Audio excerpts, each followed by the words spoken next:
Bom dia a todos. Nós vamos dar início, então, a mais um ciclo de reuniões da disciplina de Urologia. Hoje nós vamos fazer a reunião em formato misto. Então, nós temos a equipe dos residentes aqui, alunos aqui conosco na sala de teleconferência do Hospital de Clínicas e também haverá participação online.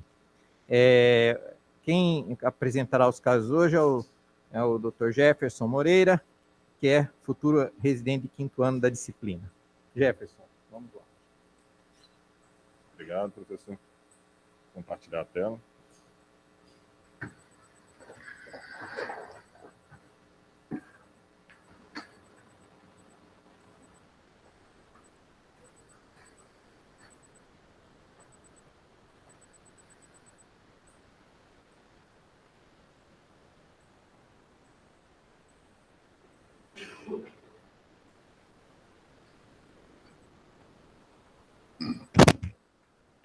Bom dia. Meu nome é Jefferson Moreira, sou R4 da Urologia e vou começar a apresentar a reunião. O primeiro caso, paciente CBC, 72 anos, sexo feminino, procurou o pronto atendimento com quadro de hematura que já vinha aí há um período de 4 meses. Associado a isso, havia uma perda de 10 quilos nesse período. Logo na entrada do pronto atendimento foi iniciada irrigação vesical e coletados exames laboratoriais para o paciente. Paciente sem comorbidade, sem cirurgia prévia, somente ex-tabagista, 30 anos máximo. De laboratoriais de entrada, o paciente tinha um HB de 6, uma creatinina de 2 e uma albumina bastante reduzida de 1,5. Foi solicitado TC de abdômen para o paciente, logo na entrada.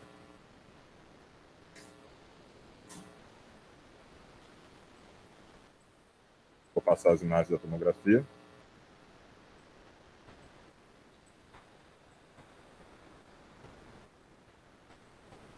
Vou focar aqui na região da bexiga.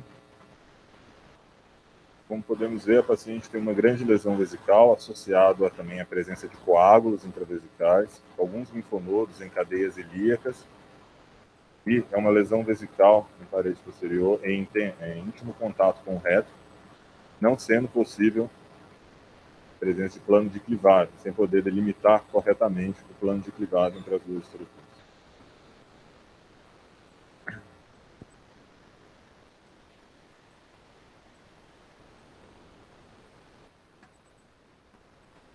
Portanto, o paciente foi submetido a uma RTU de bexiga com esvaziamento de coágulos vesicais. Foi feita uma ressecção parcial da lesão, a lesão era bastante infiltrativa.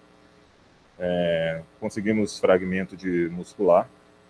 Foi transfundido um total de 2 concentrados de hemácia e a paciente recebeu alta, sem hematura, com retorno ambulatorial para checar o resultado do anátomo patológico. Doutora Tanaka.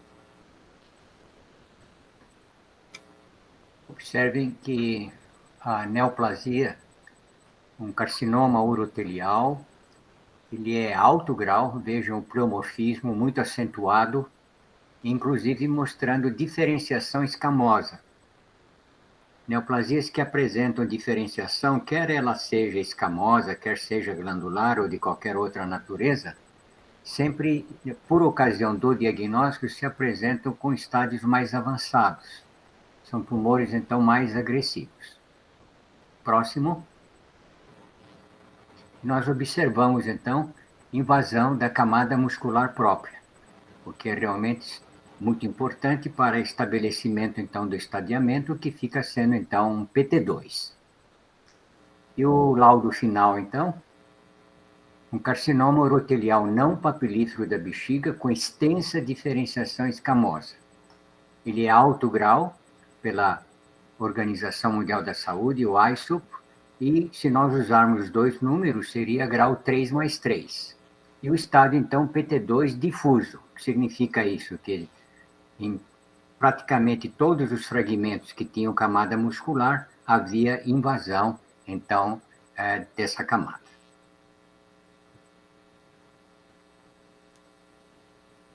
Seguindo o caso, a paciente acabou futuramente sendo transferida para a gente devido a um quadro de trombose venosa profunda, né, com trombose também da veia ilíaca interna, sendo iniciada em serviço externo, anticoagulação plena. Ela retorna ao nosso serviço, agora com quadro de hematúria, associado a novo episódio de queda de HB. Associado a isso, havia também um sangramento via retal nessa paciente. Alguma conduta? Pode seguir? Beleza. Essa paciente, portanto, foi submetida à passagem de filtro de veia cava. Foi novamente realizado uma RTU de bexiga para essa paciente, com esvaziamento de coágulos, e, portanto, conseguimos suspender a anticoagulação dela por 3 meses, e a paciente apresentou melhora da hematúria. João? Licença. Foi investigado esse sangramento retal? Então, a princípio, nesse ponto, foi acreditado que era devido ao íntimo contato de invasão ao reto que tinha dessa lesão aí, que poderia ter tido alguma fístula aí nessa região. A paciente teve melhora da hematúria, recebeu alta com orientações nutricionais, a paciente estava bastante desnutrida, sem condições no momento de passar por uma cirurgia oncológica maior, encaminhada à oncologia para avaliação aí de neoadjuvância devido a esses sinais tomográficos já de invasão de gordura perivesical, de presença de linfonodo positivo. Porém, antes de passar por uma avaliação oncológica, sem conseguir ainda passar em consulta ambulatorial, deu uma nova entrada no pronto-socorro, com quadro de choque séptico, foi submetida à intubação orotraqueal, iniciada a droga vasoativa para essa paciente. Deixa eu parar, professor. Wagner, você conseguiu situar no caso que você estava chegando, um caso bem ruim, um tumor bem diferenciado, bem grande, com muito comemorativo, já passou filtro na cava e agora está em sepse novamente. Mas considerando que ela se estabilize, você continuaria com a conduta de indicar neoadjuvância ou, por conta da gravidade toda da situação, partiria para uma cirurgia provavelmente higiênica? Está ouvindo, né? Bom dia a todos. Acho que é isso aí, Cássio. Eu acho que o que dita a conduta nesse caso são as condições clínicas da paciente, né? Então, se ela tivesse uma condição clínica perfeita, o ideal era neoadjuvância, cistectomia, resolveria o problema. Não tendo condições disso, cistectomia, mas eu acho que ela não tem condições de nada, pelo que eu estou vendo, e eu acho que o que a gente tem que fazer aqui no momento é alguma coisa paliativa, tentar parar esse sangramento. Então, tentar várias maneiras, e você, quando tem várias, nenhuma delas são ideais, né, vamos dizer assim. Então, você poderia tentar embolização para essa paciente, você poderia tentar formalização. Acho que seriam as primeiras condutas para ela. Não sei se foi feito isso, acho que foi, né, Jefferson? Professor, nesse momento que ela deu a entrada agora no pronto-socorro, ela estava sem hematúria, era mais o quadro de choque séptico mesmo. Tá? Que ela estava nesse momento. Depois, futuramente, ela vai voltar até essa hematúria. Então, estabilização clínica dessa paciente primeiro, se o choque é séptico, tratar a infecção, estabilizar, melhorar a parte hemodinâmica, a parte respiratória, deixar os exames ok, e nesse espaço de tempo, fazer alguma coisa paliativa. A gente tenta também fazer outras cistoscopias, esvaziamento de coágulos, isso aí faz parte do processo, mas a gente sabe bem que não adianta você ir lá com uma RTU e coagular só, porque sangramento é difuso e muitas vezes só isso não resolve. Jefferson, próximo slide, depois o professor Carlos também. Beleza. A paciente teve uma melhora, um pouco de melhora clínica, conseguiu ficar com menor dose de droga vasoativa o suficiente para que ela conseguisse para o centro cirúrgico. Foi feita uma derivação de trânsito intestinal para ela, acreditando aí nessa fístula, já que ela tinha também esse sangramento retal, que poderia estar havendo uma contaminação, aí, uma colonização da bexiga, e foi feita uma derivação urinária por nefrostomia por punção, né, a tentativa aí de excluir o trânsito urinário. Foi bilateral, a nefrostomia, né? Professor Carlos queria fazer um comentário? Pode fazer. Bom dia a todos. Eu acho que essa paciente, não sei se agora é condição, mas teria a chance de fazer vasectomia salvadora. Ela não vai parar de sangrar. Se não tirar essa bexiga, não tem chance. Você vai fazer uma derivação, daqui a pouco sangra de novo, e ela está complicando. Tá? As condições clínicas dela, da primeira internação agora, está pior. Então, no decorrer do caso, melhorando, é cistectomia. Nem cistectomia radical, só cistectomia e ureterna, na minha opinião. O Samo. Pode falar, o Samo. O Samo, pode falar. Está desligado o som. Tá.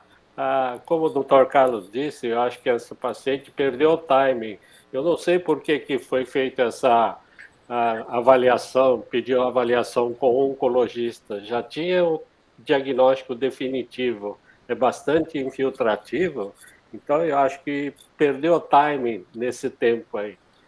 Então eu acho que deveria ter indicado já uma cistectomia após Bom, aquele diagnóstico.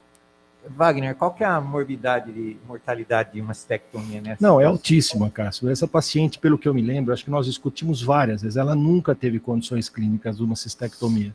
Então, fazer cistectomia, perder a paciente na mesa, eu acho que isso também não é algo que deva se fazer. Eu acho que a gente tem que tentar algumas coisas paliativas até ter uma estabilização um pouco melhor do caso. Até onde eu lembro, em nenhum momento ela tinha condições de cister. E foi até tentada aqui uma conduta meio heróica de derivação de uma outra forma. O que é possível em alguns casos. Eu não sei como é que evoluiu a partir daí. Bom, segue, Jefferson, para a gente andar. O caso é bem complexo, né? A paciente, durante a internação da UTI dela, ainda ela complicou com um PEP. Lembrando que a paciente tinha um filtro de veia cava, e 1 mês após a presença desse filtro de veia cava, mesmo assim ela cursou com TEP com piora respiratória.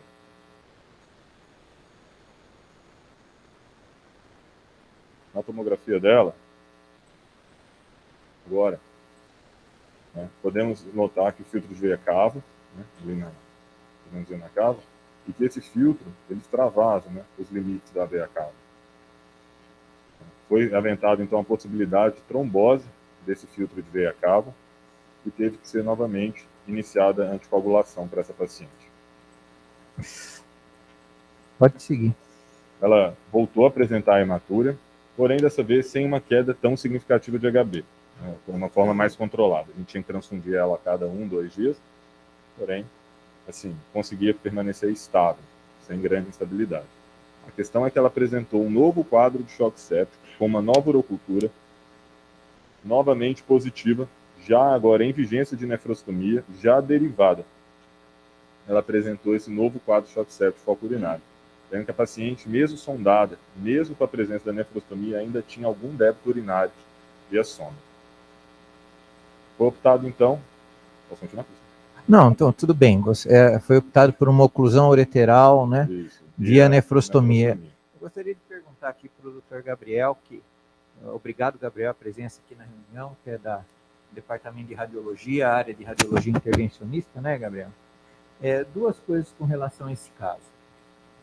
Primeiro, no caso de se optar por uma embolização aí da neoplasia, da bexiga, tumor muito extenso, como você se conduz para saber onde começar e onde parar? Porque a impressão que a gente tem, por não ser um órgão sólido, é que isso é muito empírico, é muito difícil. É diferente de embolizar uma área de um órgão sólido, um rim, ou mesmo a próstata, no caso. A segunda pergunta é com relação à oclusão ureteral, aí, via nefrostomia. Se vocês têm experiência com esse procedimento, ou foi algo aqui que foi a primeira vez que foi feito? Bom dia. Primeiramente, com relação à embolização, né? A embolização a gente pode, para facilitar o raciocínio, separar em 2 contextos. O contexto de urgência e o contexto de embolização-alvo com outros objetivos. A embolização de urgência, nesse contexto do território da ilíaca interna, seria basicamente para reduzir a pressão de chegada do sangue arterial para parar o sangramento. Essa embolização a gente sempre tenta fazer o mais seletivo possível para evitar outros ramos que possam dar alguma repercussão clínica do ponto de vista de complicação para o paciente, pudenda interna ou outras anastomoses não alvo, no caso do homem principalmente. Quando a gente consegue seletivar, no caso seletivar, a gente seletiva buscando basicamente vesical superior, vesical inferior, e a gente vê isso por conta do blush tumoral que a gente vê. Então, um tumor grande, ele muitas vezes facilita para a gente fazer embolização, porque como o senhor falou, se torna um órgão sólido ao invés de um órgão cavitado. No caso da embolização seletiva, pensando, por exemplo, no contexto da embolização prostática, a gente vai na prostática, né, localiza segundo os parâmetros anatômicos já descritos, e aí se torna uma embolização fácil a partir do momento que você encontra o vaso, porque você sabe para onde ele vai e o órgão que você quer embolizar. Do ponto de vista agora da segunda pergunta, da embolização do ureter, a gente nunca tinha feito aqui na instituição, tá? A gente só tinha conhecimento da possibilidade de fazer, mas é um procedimento assim que raramente ele cai na indicação, né, devido a forma como a técnica cirúrgica é feita, o quadro clínico dos pacientes que normalmente necessitam desse tipo de procedimento, então acaba sendo uma alternativa quase que de exclusão aí, você fazer isso por via percutânea. O Jefferson, você pode descrever o procedimento, ou o Gabriel descrever, você descreve e ele complementa? Pode ser, se quiser passar as imagens, eu vou. A gente vai complementar. Então, aqui no caso, a paciente ela já estava com as nefrostomias, né? Então, o acesso já estava pronto. O procedimento foi até breve. Do ponto de vista de material, né? O que a gente pode utilizar para fazer essa embolização? A gente está num local onde a gente não tem sangue, a gente tem urina. Então, o comportamento dos materiais pode ser um pouco diferente. De um modo geral, a gente vai utilizar um agente embolizante para ocluir o fluxo para a bexiga, e o fluxo vai ficar preferencialmente para a nefrostomia lá em cima, como ele já seria independente da embolização.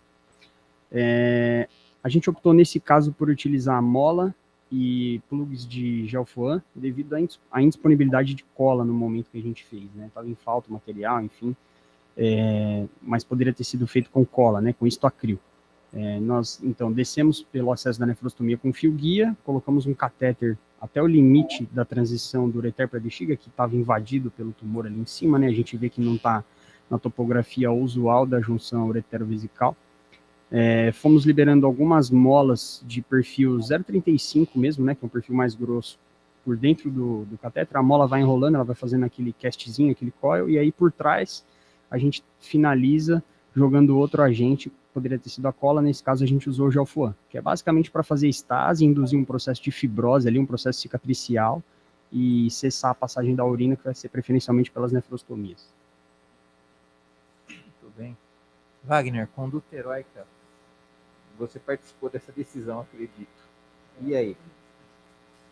É isso aí, eu acho que a gente tentou de tudo para essa paciente, tudo menos agressivo e até pensando numa possibilidade de estabilização futura para uma cistectomia higiênica já nessa situação.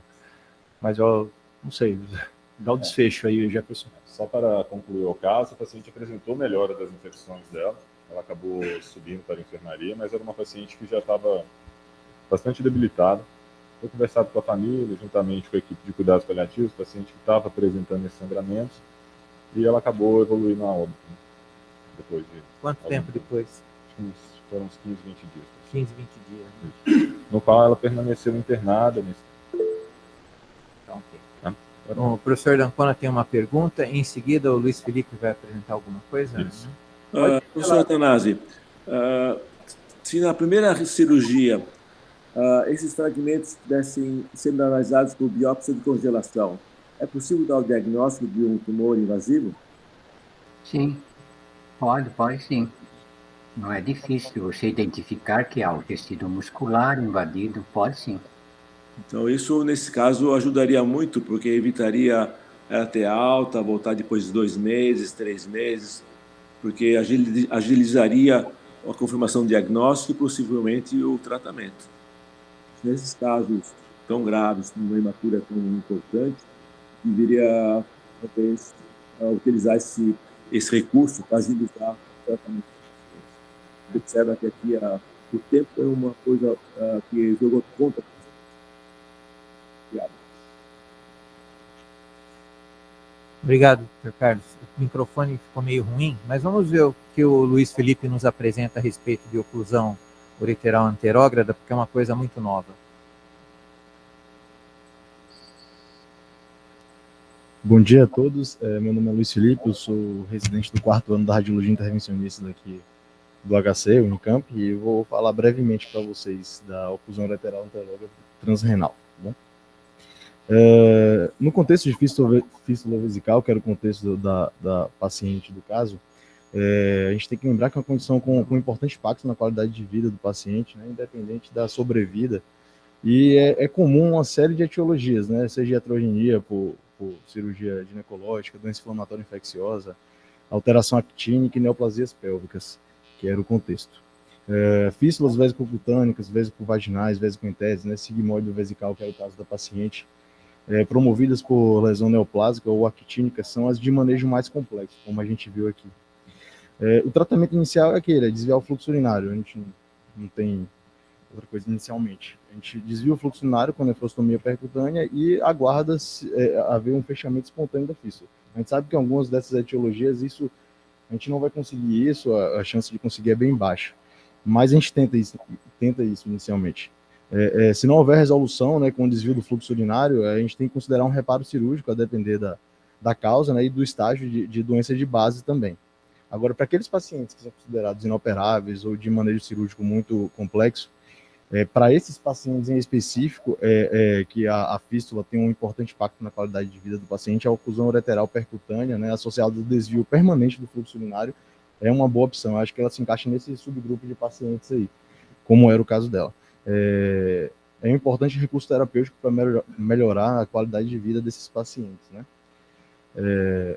A oclusão ureteral percutânea anterógrada, né? A gente, como o Gabriel falou, a gente vai utilizar um agente embólico para promover uma oclusão do ureter.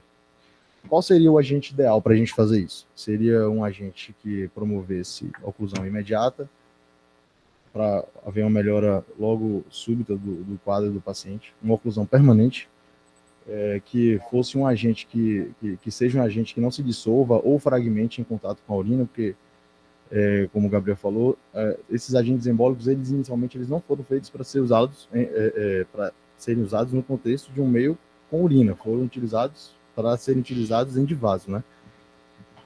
Agentes que não se desloquem e que não penetrem na parede do ureter e lesionem estruturas circunjacentes, principalmente ali perto de estruturas vasculares mais importantes, ali no terço médio do ureter, né? Os vasos ilíacos. Não há um único agente que reúna todas essas características, por isso que na maioria das vezes as técnicas descritas nos artigos de literatura, eles combinam mais de um material embologênico, que foi o que a gente fez também. As técnicas, tem várias técnicas utilizadas, várias. Mola com gelfone, que foi o nosso caso, e é a mais utilizada também em termos de artigos por conta de preço dos materiais, que as molas que a gente utiliza nesse contexto são molas não controladas. Molas não controladas são muito mais baratas do que molas controladas, e para esse contexto elas têm desfecho semelhante. Então, a gente pode utilizar as molas não controladas e o gelfone, que é uma coisa barata, que a gente tem fácil acesso. A gente pode usar mola com cola também, a gente pode usar os plugs vasculares com cola. Os plugs são bastante caros, ainda não é realidade para a gente aqui. Tem artigos mais recentes descrevendo o uso de plugs associado com Onyx, que é aquele agente embolizante utilizado inicialmente para MAVE cerebral. Os balões também, os balões não são muito utilizados mais porque o índice, né, a acurácia dele é reduzida a longo prazo, porque ele desloca muito, ele desinsufla. Então, eles não são muito utilizados, não.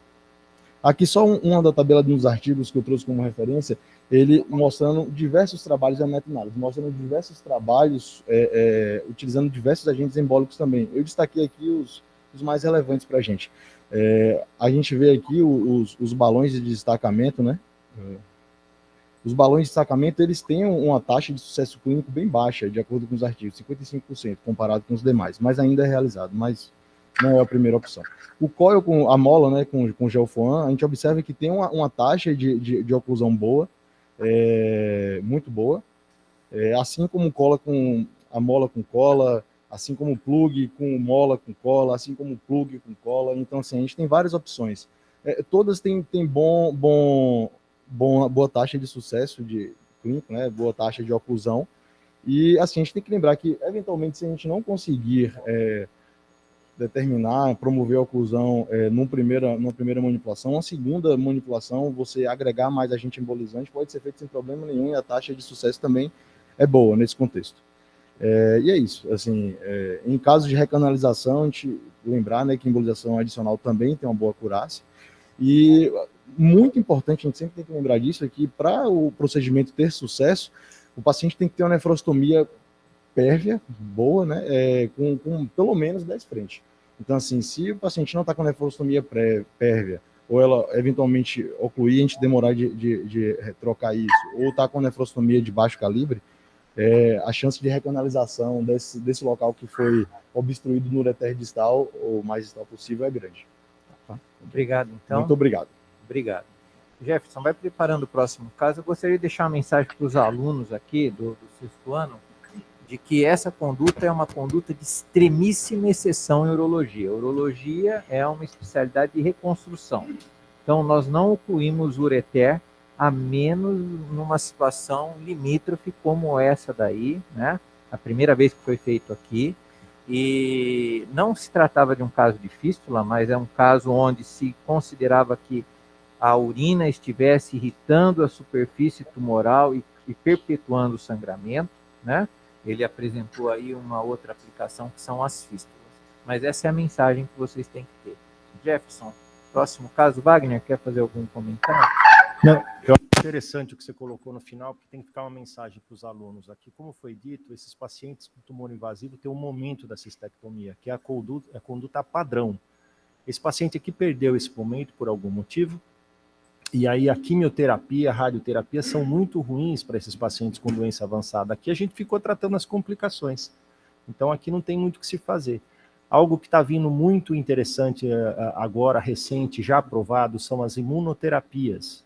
Então tem uma droga nova que é o pembrolizumab, que tem um estudo Keynote, é algo que está se mostrando vantajoso. Pode ser utilizado na neoadjuvância, adjuvância e talvez para esses tumores mais avançados. Mas a conduta padrão ainda é cistectomia no momento certo. Pode seguir, Jefferson. Ok, próximo caso. Paciente FAN, de 82 anos, paciente masculino com quadro de hematura intermitente. Paciente que já apresentava sintomas de esvaziamento e enchimento vesical, procura um pronto atendimento com quadro de hematura com piora na última semana. Ele já fazia um segmento com a medicina interna, já tinha esse quadro de hematura, não acompanhava com o urologista, somente fazia esse segmento com a medicina interna, deu entrada com HB de 10. Nessas consultas da medicina interna, acreditando aí se tratar devido ao tamanho prostático do paciente, ao peso prostático. E há 3 meses ele apresentou um episódio de retenção aguda, urinária aguda, foi feita uma cistostomia no paciente, por onde ele apresentava a micção. É um paciente com pós-operatório de uma RTU de próstata, aproximadamente 10 anos, paciente hipertenso, diabético, tabagista, investigação de um nódulo pulmonar, doente renal crônico não dialítico, paciente com PSA total de 29, PSA livre de 5, com biópsia prostática realizada há 3 anos, quando o PSA do paciente era 20, sem evidências de neoplasia, com uma ressonância magnética externa com uma próstata de 400 gramas e RES2. Esse paciente foi iniciada irrigação vesical para ele, porém persistiu com um quadro de hematura, nem nesse momento, nem futuramente foi optado por repetir biópsia, foi solicitado uma toma de abdômen para esse paciente.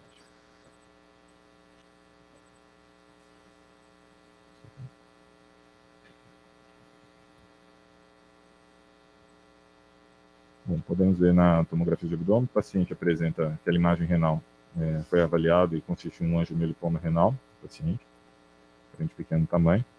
Podemos ver a presença de coágulo intravesical associado a uma próstata bastante grande para esse paciente. Paciente com cistostomia.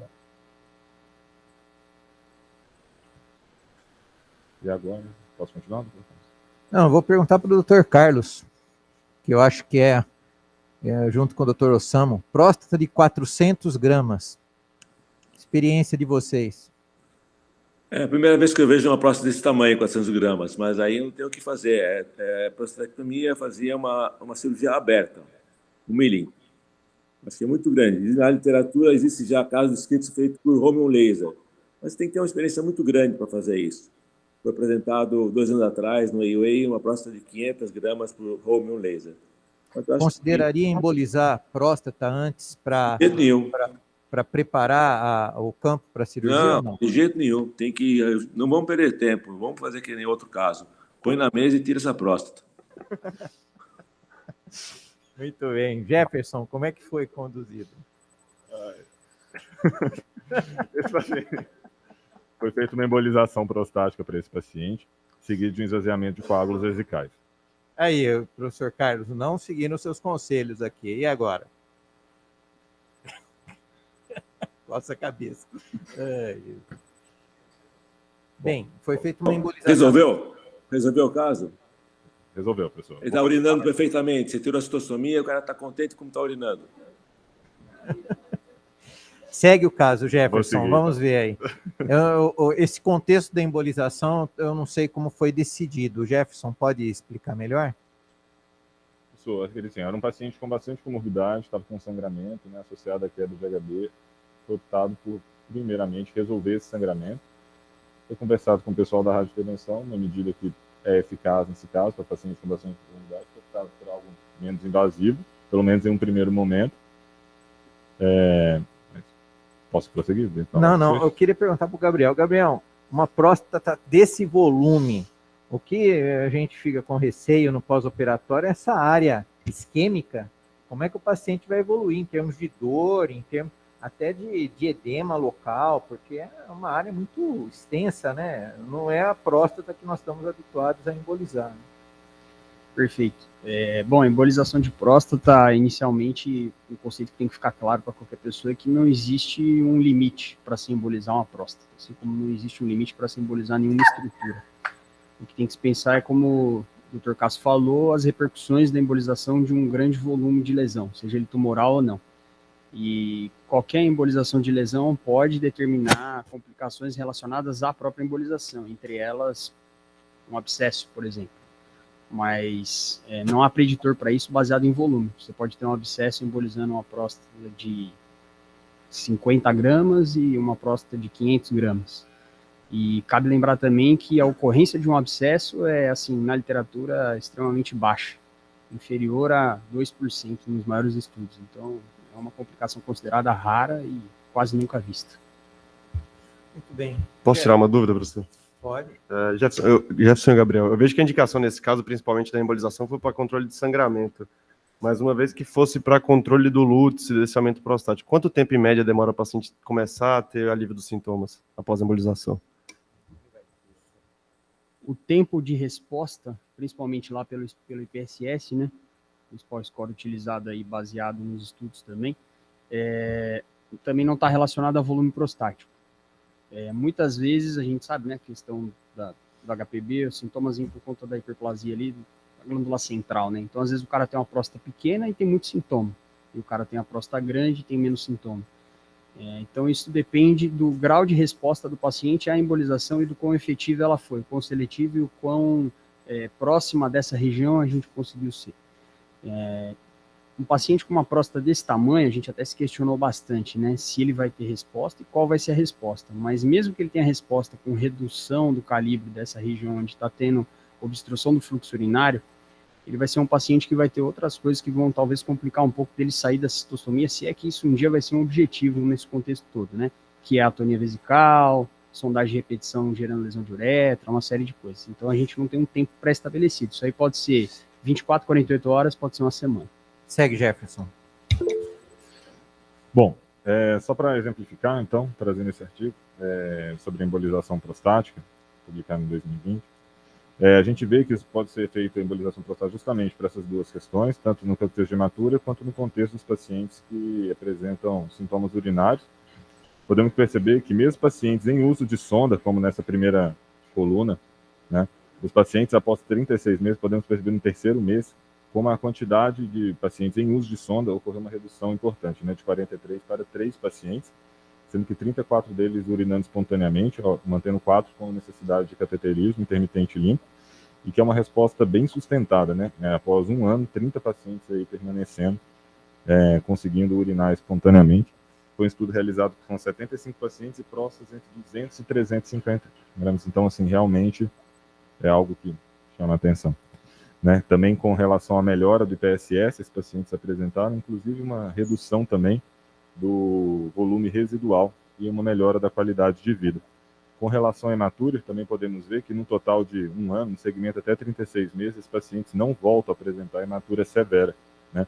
Podem até apresentar eventualmente um quadro de hematura, mas não apresentam mais queda de HB, o que acredito que é algo vantajoso. O paciente melhorou, teve uma melhora completa da hematura após 5 dias, melhora dos sintomas, e ficou com um resíduo miccional desprezível aí, pelo menos quando a gente retirou a sonda.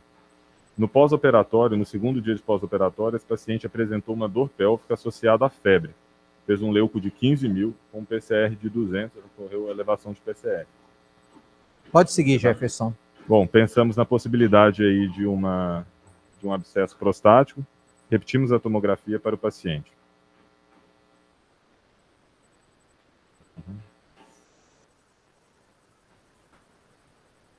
Bom, eu vou focar aqui na região da próstata, mas até se o pessoal da rádio quiser falar, mas não existia evidência, né, nenhuma da presença de abscesso aí nessa região prostática, né?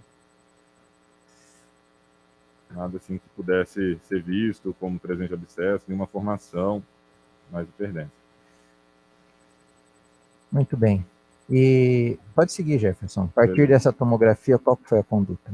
Então, esse paciente ficou aí como uma síndrome pós-embolização, né, que é algo que a gente tem que lembrar. Esse artigo publicado na BDY em 2018 traz aí que 11% dos pacientes submetidos à embolização prostática aí apresentaram com quadro de febre, 14% com relação dessa dor perineal, essa dor pélvica aí. Gabriel, se quiser finalizar. Assim, eu vou passando. Brevemente aqui, como o Dr. Cássio perguntou, não me adiantei para não estragar aí a condição do caso, mas enfim, pensando em abscesso, a gente não tem correlação com o volume de lesão, mas pensando em síndrome pós-embolização, quanto maior a área embolizada, maior a probabilidade disso acontecer, porque é basicamente uma resposta inflamatória. Então, quanto mais lesão embolizada, mais citocina, mais resposta inflamatória, mais chance de síndrome pós-embolização. E a condução é suporte clínico, corticoide, dipirona, volume, tende a se resolver em 24 a 48 horas, no máximo 72. Sempre fundamental investigar como foi feito, né, a presença de abscesso ou outras complicações com o exame de imagem. Muito bem. E na verdade o Gabriel já comentou várias coisas a respeito, né? Pode?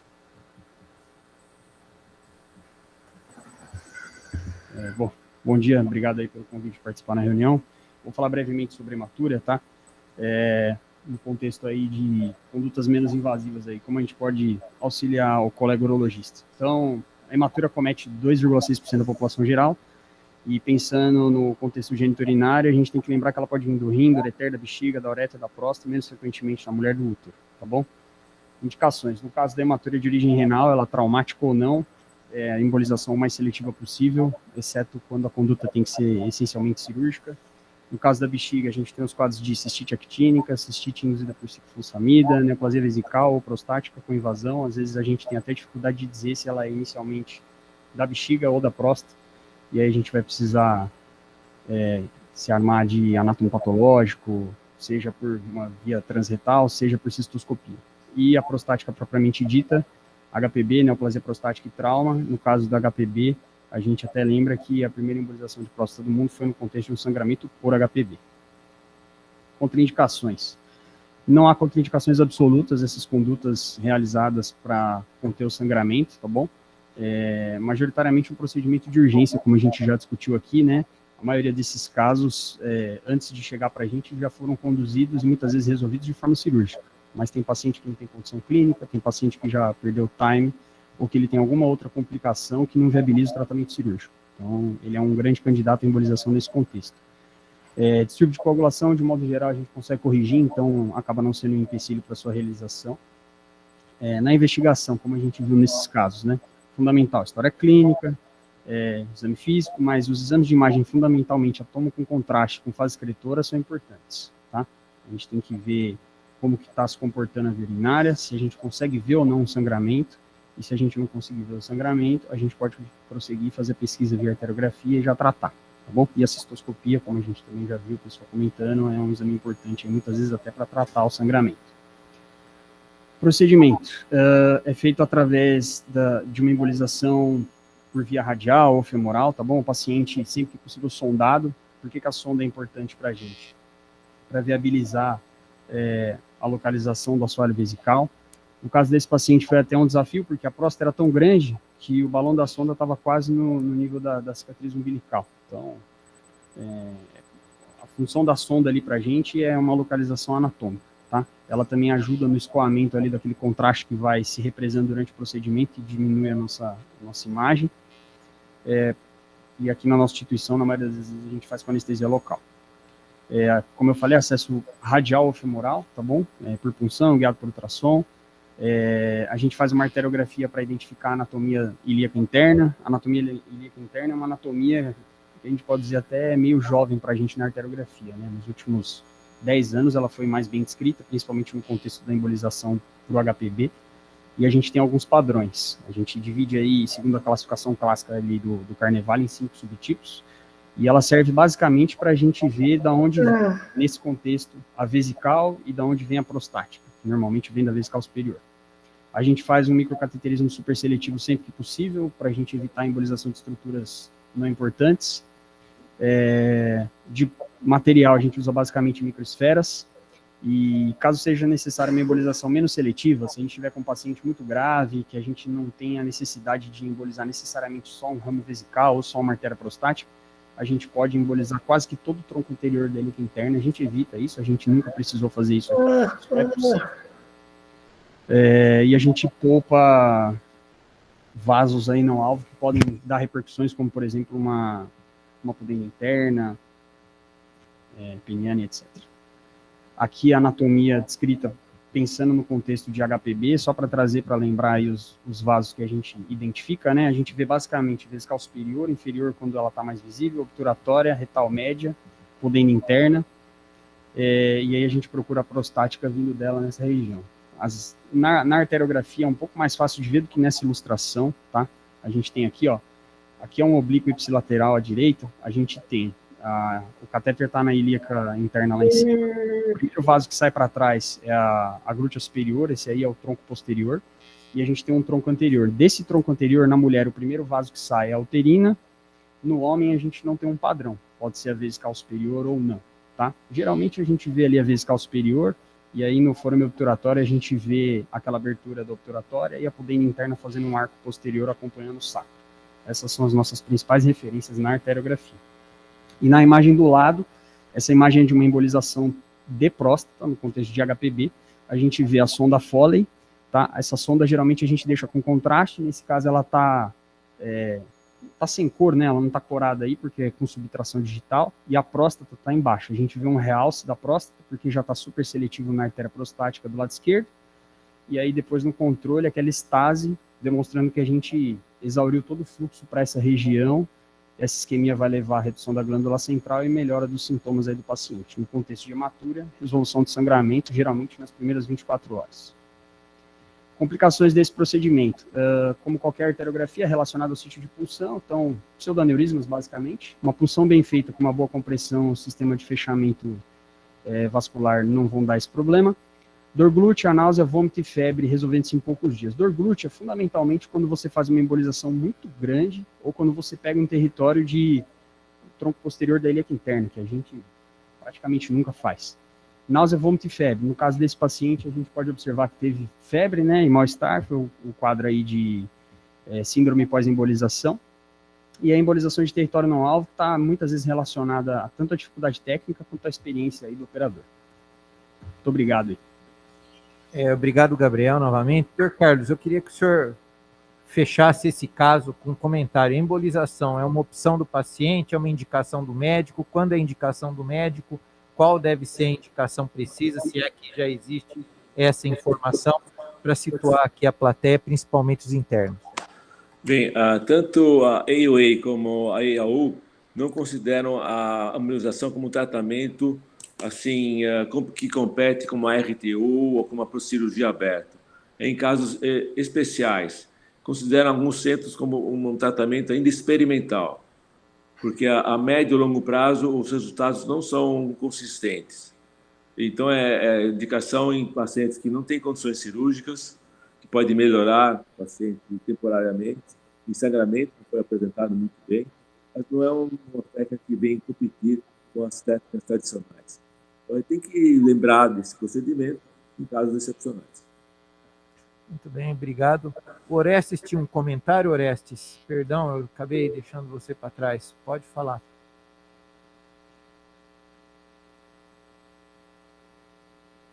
O áudio está desligado. Acho que obrigado, Cássio. O Carlos completou muito bem o que eu queria falar, que complicar um caso que é tão simples. O Carlos falou no começo. Vamos resolver esse paciente. Faz uma cirurgia, que é uma técnica tão dominada, tão aprovada. Bom, enfim, complicar o simples, né, Carlos? Bom, Muito bem, o caso foi como foi, assim que ele foi apresentado aqui. Vamos dar sequência então, Jefferson? Ok. Terceiro caso, então, paciente sem MSP, 76 anos, masculino, que foi internado ativamente com um quadro de anemia a esclarecer. Investigação de uma síndrome consumptiva associada à anemia. Inicialmente, o paciente também apresentava-se com náuseas e vômitos. Foi feita uma endoscopia digestiva alta para ele, que estava normal. O paciente previamente tinha sintomas de esvaziamento há aproximadamente 1 ano. E de antecedente pessoal, ele somente fazia um tratamento não contínuo de gota. Nos laboratoriais foi visto que o paciente tinha um HB de 4,6, uma ureia de 332, com uma creatinina de 15 e um bicarbonato de 15 também. Foi solicitado um ultrassom de rins e vias. Podemos perceber que rim direito e o rim esquerdo aí com bastante hidronefrose, ureter visível e também dilatado em toda a sua extensão, e uma próstata de volume pequeno, um pouco de pressão sobre o solo vesical, uma próstata de 37 gramas, portanto, com ureter hidronefrose, com sinais de nefropatia crônica, um volume pré-miccional, esse paciente tinha 942, com um volume pós-miccional de 750. De imediato foi optado por passagem de sonda vesical de demora para esse paciente, com saída de 900 ml de urina. Porém, no decorrer dos próximos 3 dias, o paciente permaneceu com escórias nitrogenadas elevadas, mesmo com essa sondagem, de sonda funcionante, sem presença de hematura, só salientar. Nesse contexto, foi solicitado uma tomo de abdômen sem contraste para investigar outras possíveis causas de pós-renal.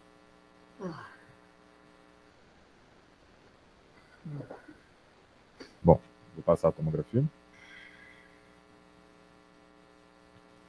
Pode descrever, já. Posso? Então, beleza. Como podemos ver, nós temos um parênquima bastante afilado, sinais de nefropatia crônica, uma ureter hidronefrose importante aí nesse paciente.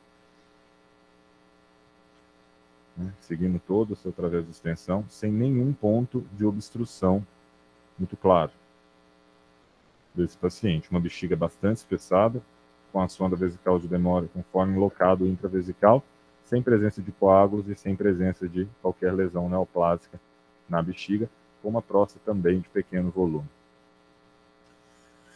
Muito bem, antes do Jefferson seguir, o que esse caso suscita aí de questionamento é como esse paciente evoluiu para insuficiência renal com a próstata tão pequena. O Leonardo está na reunião, Leonardo? Bom dia, sim. Eu não consigo ver daqui quem está logado, perdão. Bom dia, está me ouvindo? Estou ouvindo. Você faria alguma hipótese, Léo? Veja, tem várias possibilidades, né? Você tem que pensar desde possibilidade de que a gente está diante aí de uma insuficiência renal não pós-renal como esperado, uma obstrução e tem a próstata pequena, etc. Então, tem várias possibilidades, desde um componente renal, e eu não tem dilatação significativa, porque uma próstata pequena pode obstruir e gerar uma obstrução. Tem hidronefrose grande, bexiga espessa. Então, o tamanho da próstata não necessariamente tem uma correlação com a capacidade de obstruir. Então, se o componente é só pós-renal, tem obstrução infravesical. Agora, tem essa questão de que não há uma relação direta ou perfeita entre o volume da próstata e sua capacidade de obstrução. Tá. Tem estenose de uretra, Jefferson? Foi excluído isso?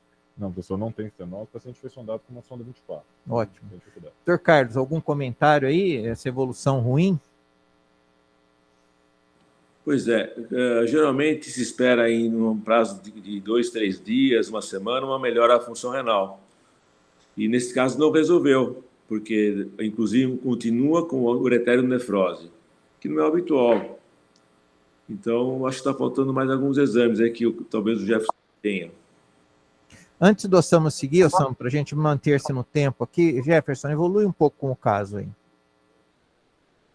Beleza, professor. Diante da possibilidade, né, de não estava tendo uma correta drenagem da urina, foi conversado, inclusive a equipe da nefrologia, foi optado, na verdade, o paciente não tinha outras condições de justificar essa insuficiência renal, foi pesquisado sobre o uso de anti-inflamatórios, outras nefropatias não foi encontrado, ficou como um quadro de pós-renal e solicitado à urologia a passagem de catéter duplo J bilateral. Portanto, o paciente foi realmente submetido à passagem do catéter bilateralmente. O paciente evoluiu com manutenção das esfórias nitrogenadas elevadas, não houve qualquer diferença para ele. Foi iniciada a hemodiálise, né? O paciente tem um PSA de 1,03, cistoscopia somente com a presença de sinais de bexiga de esforço. Não foi visto nenhum tipo de estenose na cistoscopia, nada que pudesse justificar. E foi solicitada uma avaliação urodinâmica para o paciente.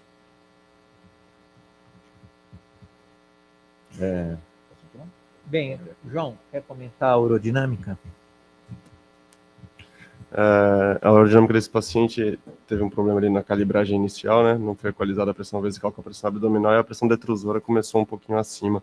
Mas o paciente tem alguns sinais de perda de complacência, a pressão detrusora vai aumentando durante o exame, ele não tem perda urinária e não tem contrações detrusoras na fase de enchimento. E no final as manobras ali, não sei, ele não conseguiu urinar, né? Foi feito... Ele conseguiu urinar? Não, né? Muito bem. Acho que a pressão está baixa também, uma hipocontratilidade aí e com perda de complacência. Mas ele não contraiu a bexiga. Dr. Carlos, algum comentário aí?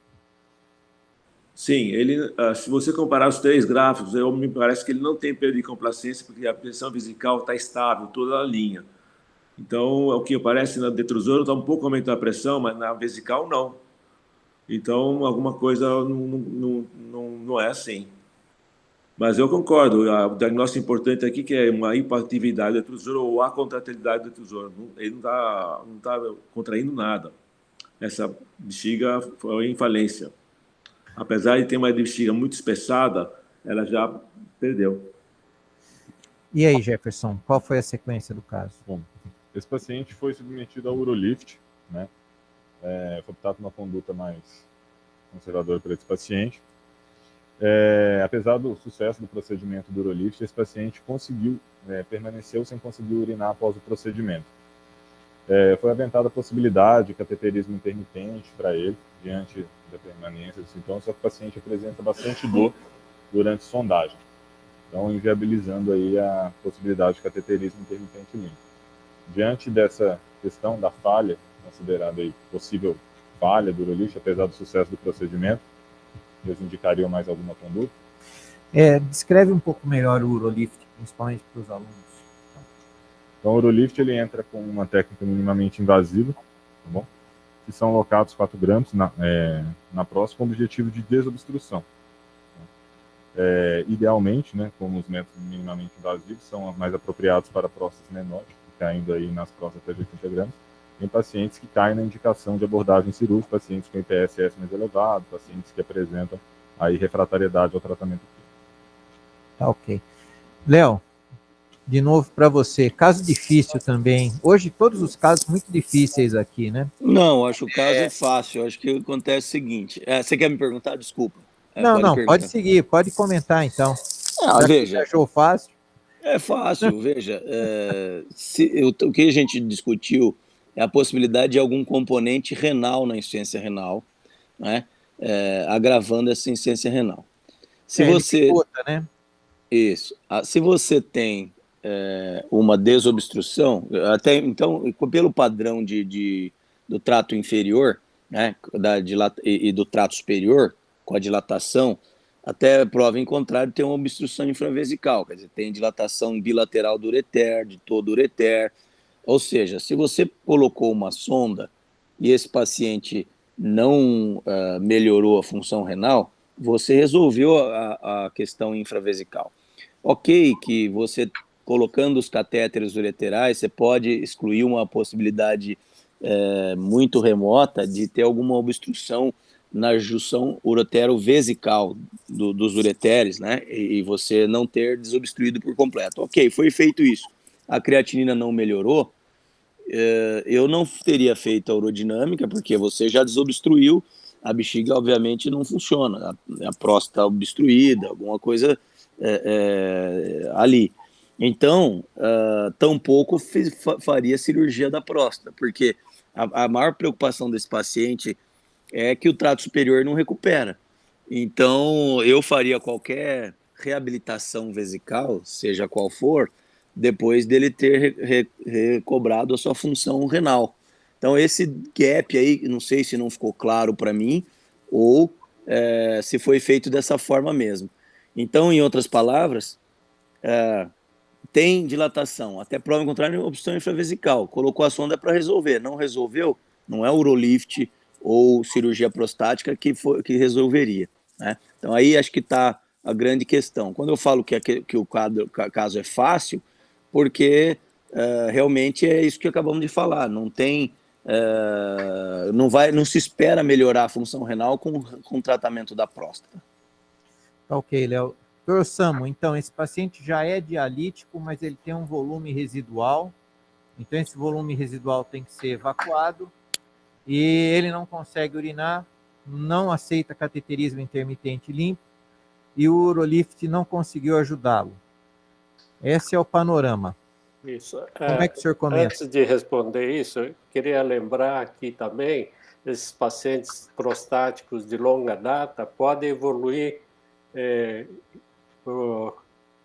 com insuficiência renal devido ao refluxo vésico-ureteral. Então, esse paciente pode ter essa associação, essa nefropatia crônica pode ser por refluxo. Voltando a esse caso, eu faria uma cistostomia nesse paciente. Uma cistostomia definitiva para ele? Definitiva. Ok. É uma opção. Professor Carlos. É importante a gente tratar essa bexiga, essa próstata, porque algumas vezes, depois de algum tempo, essa bexiga pode voltar a funcionar. Eu sou de acordo com o Osama, como o paciente não aceita o cateterismo intermitente, é melhor deixar ele com cistostomia e ver a evolução daqui 2 a 3 meses.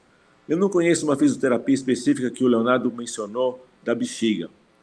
O que a bexiga pode melhorar é com o repouso, o tempo, e depois você estimular, ver como funciona. Então, faria a cistostomia e aguardaria. Esse caso já foi evoluído ou está nesse ponto, Jefferson? O caso está nesse ponto. Então, provavelmente vai ter que tirar a sonda uretral do paciente, que é uma qualidade de vida muito ruim, sonda uretral.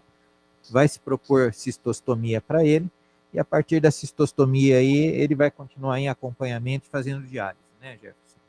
Os catéteres ureterais, eles devem ser mantidos ou retirados? Dr. Samo. O áudio está desligado. Deve ser retirado. Certo. Então, retirar os catéteres ureterais, porque também é um fator a mais de agressão aí para a bexiga e para tudo aí, né? Bem, nós estamos aqui às 8h29, nós conseguimos aí apresentar 3 casos de altíssima complexidade aqui, apesar do Léo considerar o caso fácil, aqui na reunião hoje. Eu agradeço a presença de todos aqui na sala de teleconferência, todos que nos acompanharam online. Agradeço o pessoal da Radiologia Intervencionista, os doutores que aqui contribuíram com a discussão, e convido a todos para a próxima semana, para a próxima reunião da disciplina de Urologia. Bom dia a todos. Bom dia, boa semana. Bom dia a todos.